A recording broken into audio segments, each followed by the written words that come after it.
Recently আমেরিকার জেএফকে এয়ারপোর্টে ঘটে গেল এমন এক ঘটনা যেটা আজও রহস্যই রয়ে গেছে। জাপান থেকে একটা ফ্লাইট নামলো নিউ ইয়র্কের জেএফকে এয়ারপোর্টে। বাকি সব যাত্রীদের মতোই একজন বৃদ্ধাও নামলেন সেই প্লেন থেকে, কিন্তু ইমিগ্রেশন অফিসার যখন তার পাসপোর্ট চেক করলো তখন সবাই হতবাক হয়ে গেল। ওই পাসপোর্টে কান্ট্রি অফ অরিজিন লেখা ছিল টরেন্সা। হ্যাঁ, ঠিকই শুনেছো, টরেন্সা। এমন কোন দেশের নাম তোমার বা আমার কারোরই জানা নেই।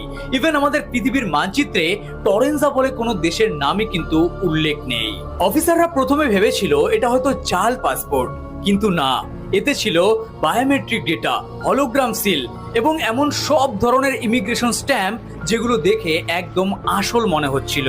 সবচেয়ে আশ্চর্যকর বিষয়টা হচ্ছে ওই পাসপোর্টে যতগুলো দেশের স্ট্যাম্প ছিল সেগুলো একটাও কিন্তু এই পৃথিবীতেই নেই। অফিসার তাকে এই বিষয়ে জিজ্ঞেস করলে বৃদ্ধ মহিলাটি শান্ত গলায় বলে, এটা কি